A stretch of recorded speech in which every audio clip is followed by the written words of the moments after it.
Утро в заповеднике началось совершенно обычно. Солнце только поднялось над саванной равниной, окрашивая высокую траву в золотистый цвет, а небольшой туристический внедорожник медленно двигался по грунтовой дороге. За рулем сидел Джек Миллер, опытный рейнджер и гид, который много лет проводил экскурсии по этому району. Рядом с ним сидела его жена Эмма, а на заднем сиденье находились Майкл и Сара, приехавшие из Чикаго впервые увидеть диких слонов. Они уже несколько часов наблюдали за жирафами, антилопами и стаями птиц, но слонов пока не встретили. Майкл шутил, что животные специально решили спрятаться от туристов, когда Джек вдруг сбросил скорость. Примерно в 100 метрах впереди, прямо посреди дороги, стоял огромный слон. Он был настолько близко, что Джек сразу заглушил двигатель и попросил всех не двигаться. Слон выглядел спокойно, но его размеры заставляли относиться к нему с максимальной осторожностью. Несколько секунд животное просто смотрело на машину, затем сделало пару шагов в сторону и остановилось возле высокой травы. Джек решил, что слон собирается перейти дорогу, однако животное неожиданно повернулось и снова встало прямо перед внедорожником. «Он что, не собирается нас пропускать?» — тихо спросила Сара. Джек внимательно посмотрел на слона и покачал головой. Он много раз сталкивался с подобным поведением, но сейчас происходило что-то необычное. Слон не проявлял агрессии, не размахивал ушами и не пытался приблизиться к машине, однако явно не хотел, чтобы люди продолжали движение. Через несколько секунд он отошел от дороги, коснулся хоботом травы и снова посмотрел на людей. Затем сделал несколько шагов вперед и остановился, словно проверяя, последуют ли они за ним. «Он пытается что-то показать», — прошептала Эмма.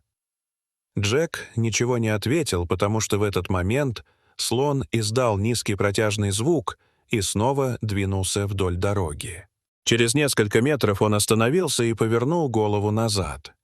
Майкл уже не улыбался, а Сара смотрела на животное широко раскрытыми глазами. Джек осторожно завел двигатель и медленно двинулся вперед, стараясь держать безопасную дистанцию. Слон шел впереди, иногда оглядываясь, будто проверял, действительно ли машина следует за ним. Через несколько минут он свернул с дороги и направился к зарослям возле пересохшего русла реки. Джек остановил внедорожник и выключил двигатель. «Дальше мы не поедем», — спокойно сказал он. «Если он хочет, чтобы мы что-то увидели, этого будет достаточно». Слон тем временем подошел к густой траве и начал осторожно раздвигать ее хоботом. Он двигался медленно и очень внимательно, словно боялся случайно причинить кому-то вред. Вдруг животное подняло голову и издало тревожный звук, после которого в машине стало совершенно тихо. Через несколько секунд из травы донесся слабый писк. Сара первой поняла, что это был звук маленького слоненка. Джек взял бинокль и посмотрел в сторону зарослей.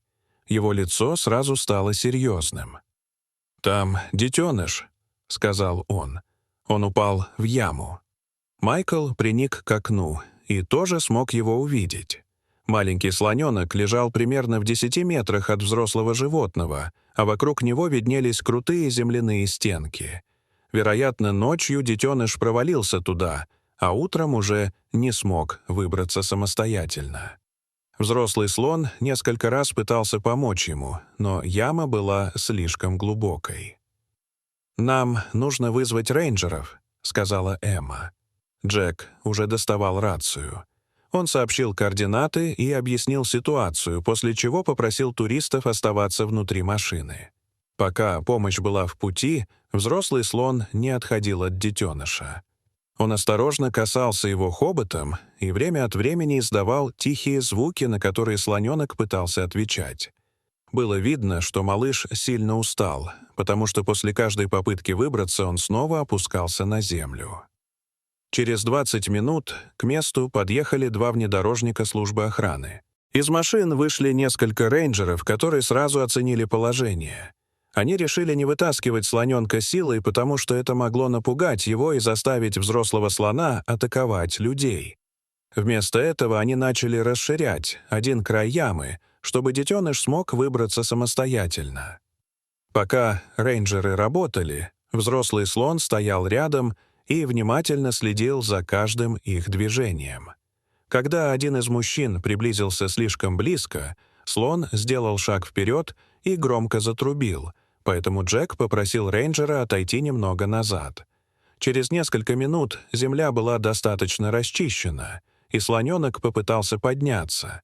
Сначала он поставил передние ноги на край ямы, но задние ноги соскользнули обратно вниз. Он снова попробовал выбраться, однако сил почти не осталось. В этот момент взрослый слон протянул хобот и осторожно коснулся его спины. Детеныш замер на секунду, словно почувствовал поддержку, после чего сделал еще одну попытку. На этот раз ему удалось зацепиться передними ногами за край, а затем выбраться всем телом наружу.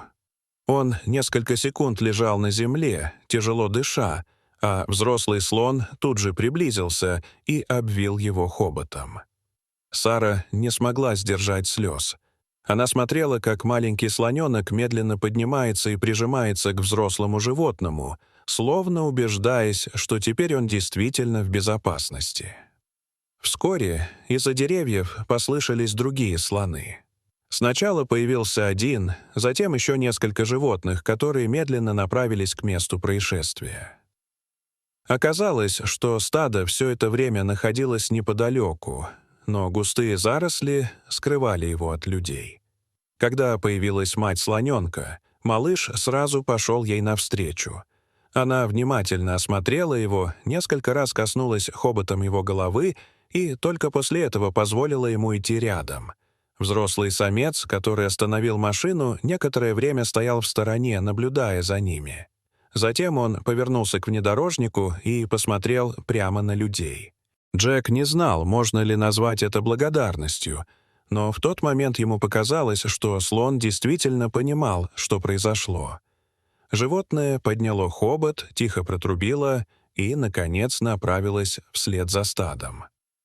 Майкл долго смотрел ему вслед, а затем тихо сказал, что за все свои путешествия никогда не видел ничего подобного. Джек улыбнулся и ответил, что иногда самые удивительные встречи происходят тогда, когда человек совершенно не ожидает их. Дорогие зрители, что вы думаете об этой истории? Расскажите, пожалуйста, в комментариях. А если вам понравилось это видео, то ставьте лайк и подписывайтесь на наш канал. До свидания.